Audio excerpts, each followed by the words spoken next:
पंच परमेष्टि भगवान की जय। उपासक संस्कार के अंतर्गत अभी तक हम 50 श्लोकों का स्वाध्याय कर चुके हैं और इसके 10-12 श्लोक शेष हैं। देखते हैं 51वें नंबर से। आज 51वां नंबर श्लोक है। जीव पोतो भवाम्भोधौ मिथ्यात्वादिकरन्धवान् आस्रवन्ति विनाशार्थं कर्माम्भः सुचिरं भ्रमात्। ये 51वां नंबर श्लोक है। अभी प्रकरण 12 भावनाओं का चल रहा है। अर्थ है संसार रूपी समुद्र में मिथ्यात्व रूपी छेदों के संयुक्त जीव रूपी नाव भ्रम यानी अज्ञान व भ्रमण के कारण बहुत काल से आत्म विनाश के लिए कर्म रूपी जल को ग्रहण करती है। क्या मतलब है? संसार समुद्र है, ये हम बहुत बार समझ चुके। संसार समुद्र मिथ्यात्व रूपी छेद से, यह जो जीव रूपी नाव है, जीव अपन आत्मा और मिथ्यात्व रूपी उसमें छेद है जिसमें से कर्मों का आश्रय होता है। तो जैसे समुद्र में नाव हो और नाव में यदि छेद हो, उस छेद से पानी आएगा तो वह नाव क्या होगी? उस समुद्र में डूब जाएगी। इसी प्रकार यह जीव रूपी जो नाव है, इसमें मिथ्यात्व रूपी छेद जब तक है तब तक कर्म का आश्रय होगा और यह जीव क्या होगा? संसार में डूबता ही रहेगा। तो क्या करना पड़ेगा? इसके लिए अगली भावना होगी संबर भावना। ये कौन सी यहाँ पर भावना है? आश्रव भावना। आश्रव में क्या होता है? काय वांग मनः कर्म योगा स आश्रव। ये अपन जानते हैं, यानी कर्मों का आना आश्रव है। तो जो कर्म आ रहे, कर्म किससे आ रहे हैं? मूलतः मिथ्यात्व है। तो मिथ्यात्व के कारण कर्म आ रहा है, इसलिए आचार्य महाराज उसको मिथ्यात्व को नाव में छेद की तरह कहते हैं। ये बात अपन को बहुत सरल है, ये सब आप लोग पहले से पढ़े हुए भी हैं कि आश्रव भावना में आश्रव का चिंतन किया जाता है। कैसे संसार में आश्रव आते हैं, फिर उस आश्रव से क्या हो जाता है इस जीव का।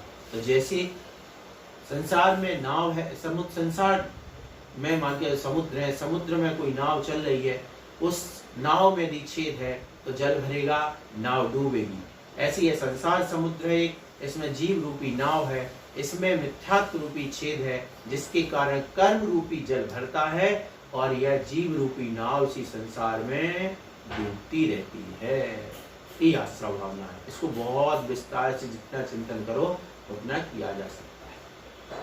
अगली भावना है संबर भावना। श्लोक नंबर 52।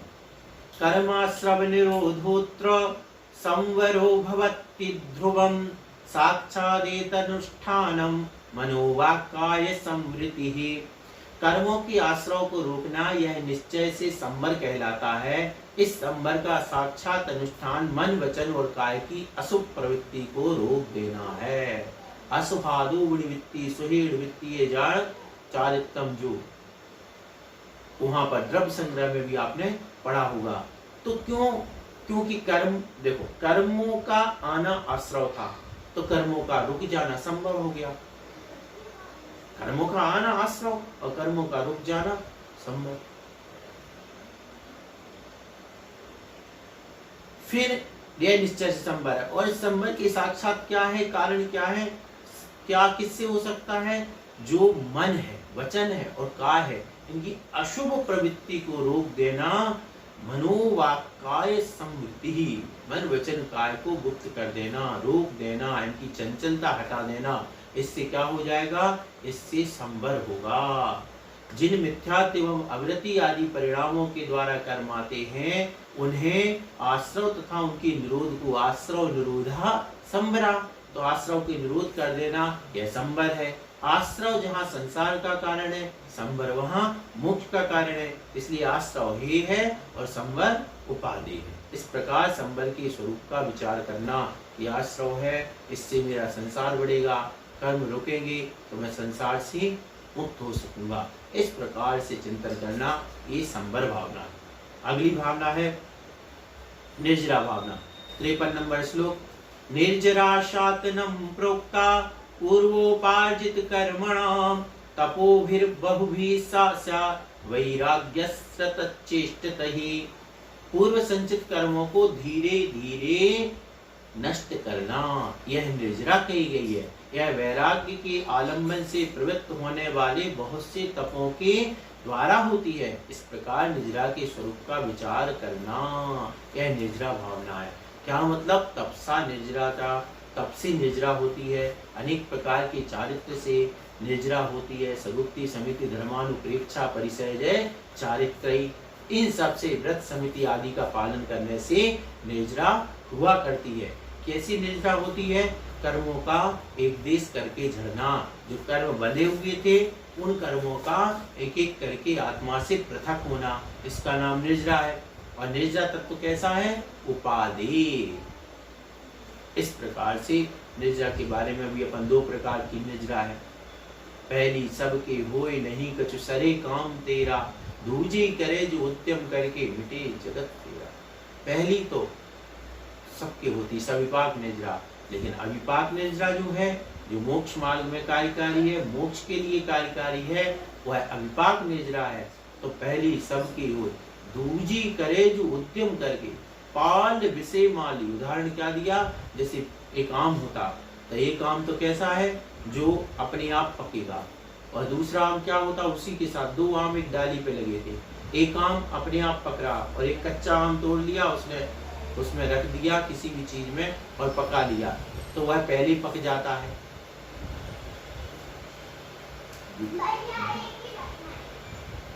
किस से? जैसे माली उसको पका लेता है। इस प्रकार से इसको हमको समझना चाहिए। तो सविपाक निर्जरा सामान्य सब जीवों की होती है, लेकिन अविपाक निर्जरा सम्यक दृष्टियों की वृत्तियों की होती है, जो मोक्ष में सहायक हुआ करती है। इसके बाद 54वां नंबर श्लोक है ना? इसमें क्या कहा गया? लोक भावना। लोक कैसा है तो बताते हैं। लोकः सर्वोपि सर्वत्र सापाय स्थितिर्ध्रुवः, दुःखकारीति कर्तव्या मोक्ष एवमति सताम। यह सब लोक सर्वत्र विनाश युक्त स्थिति से सहित है, अनित्य तथा दुखदायी है, इसलिए विवेकी जनों को अपनी बुद्धि मोक्ष के विषय में ही लगाना चाहिए। यह 14 राजू कंग नव लोक पुरुष संठान, तामे जीव अनादि ते धर्म थे विज्ञान। ये अपन जो लोक भावना में पढ़ते हैं, यह 14 राजू पूरा लोक है, इसमें जीव है अनादिकाल से, इसका कोई करता, इसका कोई न करता हरता, अमिट अनादि है, जीव रूप उद्गल नाचे या में कर्म उपाधि। तो इस प्रकार से इसका लोक जितना भी है उसका पूरा चिंतन करना, ये लोक भावना है। तो इस यह लोक कैसा है? सर्वत्र सर्वोपि सर्वत्र सापाय स्थिति अध्रुवः। अध्रुव मतलब मेरी अपेक्षा से, लोक की अपेक्षा से तो लोक रहेगा, लेकिन मेरी अपेक्षा से क्या होता है? आज हम यहाँ हैं, यहाँ से बदल जाते, पर्याय बदल जाती, दूसरी जगह चले जाते हैं। इस प्रकार से यह क्या है? अनित्य है, अशरण है, शरण देने वाला नहीं। मनुष्य गति में आ गए, अब ये नहीं है कि मनुष्य गति हमें शरण दिए हमेशा बिठाए रहे, ये छूट जाएगा, दूसरी जगह जाना पड़ेगा। ये सारी चीजें अपन सोचें, लोक का आकार प्रकार कितना है, कैसा है, कहाँ कहाँ कौन कौन से जीव रहते हैं, ये सब विचार करना, ये क्या है? लोक भावना। क्या विचार करना? इसका कोई न करता हरता, अमिट अनादि है, कोई इसका करता धरता नहीं है। और इसमें फिर क्या है? इसी लोक से लोक भावना में चिंतन करते करते कि यही तो वो लोक है जिसमें हम हैं, और यही वो लोक है जिसमें आदिनाथ भगवान से लेकर के 24 तीर्थंकर हुए, इसी लोक से वे परलोक पहुँचे, यानी ऐसे लोक में पहुँचे जहाँ से दोबारा नहीं आते। और हम भी उनके साथ थे और आज भी हैं, वे हमारे साथ रहकर भी सिद्धार्थ को प्राप्त हो गए और हम अभी तक संसारी हैं। ये सब विचार करना, ये सब लोक भावना है। फिर उसके बाद अगला है बोधि दुर्लभ भावना। रत्नत्रय परिप्राप्तिर बोधि सतीव दुर्लभा, लब्धा कथम कथंचेत कार्यो यत्नो महानिह। सम्यक दर्शन, सम्यक ज्ञान और सम्यक चारित्र स्वरूप रत्नत्रय की प्राप्ति का नाम बोधि है। रत्नत्रय प्राप्ति वह बहुत ही दुर्लभ है। यदि वह जिस किसी प्रकार से प्राप्त हो जाती है तो फिर उसके विषय में महान प्रयत्न करना चाहिए। इस प्रकार रत्नत्रय रूप बोधि की प्राप्ति की दुर्लभता का विचार करना बोधि दुर्लभ भावना है। कितना दुर्लभ है, दुर्लभ है निबोध से थावर अरुत रस गति पानी, नर काया को सुरपति तर से सो दुर्लभ प्राणी, उत्तम देश सुसंजम उत्तम मानुष कुल पाना, दुर्लभ सम्यक दुर्लभ संयम पंचम गुण ठाना, दुर्लभ रत्नत्रय आराधन मुनिवर के व्रत पालन करना। कितनी बड़ी बात है, दुर्लभ से दुर्लभ है चेतन बोधि ज्ञान पावे, पाकर केवल ज्ञान नहीं फिर इस भाव में आवे। ये पूरी आप चिंतन कर सकते हैं। उसमें सारा का सारा कहाँ निगूढ़, कहाँ से यहाँ तक आना। अब बोधि दुर्लभ भावना यानी रत्नत्रय की प्राप्ति कितनी कठिन, कितनी कठिन, कितना कठिन है, कितना कठिन है। आप ये सोचिए कि अपन सब है, लेकिन रत्नत्रय लेना, मुनिव्रत धारण कर लेना कितना कठिन है। जब हम एक पहला भाग भी पढ़ते हैं तो क्या पढ़ते हैं, चारों गतियों में श्रेष्ठ क्या है, चारों गतियों में श्रेष्ठ क्या है, चारों गतियों में श्रेष्ठ है मनुष्य गति। पूछा क्यों भाई, बोले इसमें रत्नत्रय संयम प्राप्त हो सकता है। नर काया को सुरपति तर से, सुरपति जो इंद्र हैं वे भी तरस रहे हैं कि यह मनुष्य पर्याय प्राप्त हो जाए। बोले क्यों, क्योंकि इसमें संयम धारण किया जा सकता है। तो ऐसी है रत्नत्रय के कारण ये इस मनुष्य पर्याय की प्रासंगिकता है, दुर्लभता है। अन्यथा क्या, अरे आजकल तो हमारे बीच के कुछ ऐसे स्वाध्याय लोग हैं, स्वाध्याय करने वाले, जिनको सिर्फ पूरी जिंदगी सम्यक दर्शन सम्यक दर्शन सम्यक दर्शन रट लगा रखी। सम्यक दर्शन 50 साल निकल गए, 50 साल 60 साल से एक सम्यक दर्शन, उन्हें पता ही नहीं है कि सम्यक दर्शन मतलब, अरे अगर मान के चलो सम्यक दर्शन पैदा करने के लिए पूरी जिंदगी लगा दोगे क्या?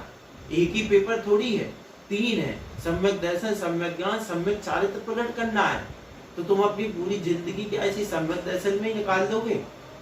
और निकाल रहे हैं तो ये क्या तरीका हुआ? वही सम्यक दर्शन प्राप्त करने के लिए मनुष्य पर्याय की क्या आवश्यकता, आप बताओ। सम्यक दर्शन तो नरक गति में प्राप्त हो जाता है, जहाँ मार काट हो रही है, एक दूसरे को बिल्कुल खून खच एक तरीके से क्या मर्डर कर रहे हैं। वहां भी मरते नहीं है, वो अलग बात है, व्यक्ति शरीर की बात है, लेकिन वहां भी हो जाता है। कुत्ते बिल्ली जो त्रियंश के जो सूकर जैसे जो निकृष्ट जीव हैं उनको भी सम्यक दर्शन हो जाता है, देवों में भी सम्यक दर्शन होता है। अरे तो सम्यक दर्शन प्राप्त करने के लिए ये मनुष्य पर्याय नहीं है। यदि ऐसा होता तो फिर 4 गतियों में श्रेष्ठ गति मनुष्य गति को नहीं माना जाता। फिर क्या है, क्या है फिर? ये इस रत्नत्रय के कारण है कि इसमें संयम धारण किया जा सकता है। तो संयम ना बोधि दुर्लभ भावना कैसे होगी, कैसे होगी बताओ।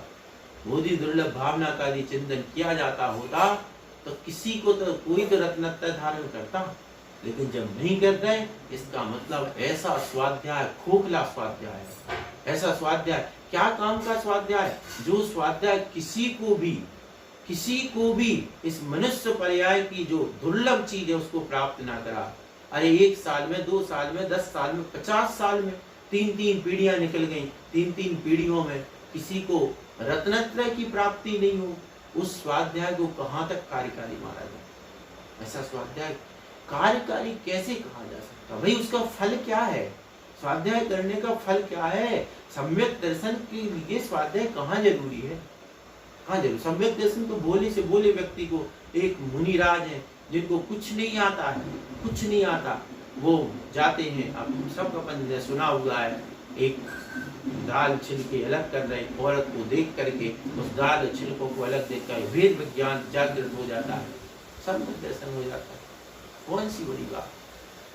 सम्यक दर्शन मूल जो इसका है, जिसके कारण निजरा होती है, जिसके कारण इस पर्याय की श्रेष्ठता महानता है दुर्लभता है, वो है रत्नत्रय। रत्नत्रय इसलिए आज इस रत्नत्रय की प्राप्ति की भावना होनी चाहिए। 2 बातें हैं, रत्नत्रय प्राप्त नहीं हो पाना अलग बात है, लेकिन रत्नत्रय प्राप्ति की भावना नहीं होना। रत्नत्रय और जब मान के चलो अपना समूह 100 लोग भावना करते हैं, तो उनमें से कोई तो रत्नत्रय धारण करता है। हमारे यहाँ प्रवचन तो अपने यहाँ भी होते हैं, आचार्य श्री के प्रवचन सुनने वाले लोग हैं, महाराजों के सुनने वाले हैं। 1000 में से एक व्यक्ति दीक्षा तो लेता है, 5000 में से एक तो लेता है। ये फल है स्वाध्याय का, ये सार्थकता है मनुष्य पर्याय की। ऐसा कैसा स्वाध्याय कि आप हजारों लोग और 50 सालों से 60 सालों से स्वाध्याय करे जा रहे हो और एक भी व्यक्ति रत्नत्रय नहीं ले रहा, मुनि नहीं बन रहा। तो इस स्वाद क्या कहीं पर शास्त्रों में निषेध किया कि मुनि नहीं बनना चाहिए या मुनि होते नहीं है? जब शास्त्र कह रहे हैं कि मुनि होते हैं, मुनि हैं, मुनि बनो, प्रेरणा दे रहे हैं, कुंद कुंद भगवान प्रेरणा दे रहे हैं, फिर नहीं हो रहा है, तो निश्चित रूप से दाल में कुछ काला है। दाल में नहीं, दाल ही काली है, ये मान लो। इसलिए हमें जो अपने आचार्यों के द्वारा प्राप्त आगम है, ये आगम यही सिखाता है कि नर काया को सुरपति तर से सो दुर्लभ प्राणी। इस मनुष्य पर्याय को देवता भी तरसते हैं। कारण क्या है? कारण यह रत्नत्रय है, यह संयम है, यह संयम है। इसलिए इस रत्नत्रय जो बोधि दुर्लभ भावना है, इसका हमें बार बार चिंतन करना चाहिए, क्योंकि जाति रही भावना जैसी, सो देखी प्रभु मूरत तैसी। और जो भावना जैसी करता है उसको वैसी प्राप्ति होती है। जो रत्नत्रय की भावना रखते हैं वे रत्नत्रय को प्राप्त कर लेते हैं। इसी भावना के साथ आज यहीं तक। कल यह अपना उपासक संस्कार हम पूर्ण करेंगे और फिर अगले दिन से अगला जो अपना प्रकरण है देश ऋतुद्योतनम, उसको प्रारंभ करेंगे। आज इतना ही। सभी को जय जिनेन्द्र।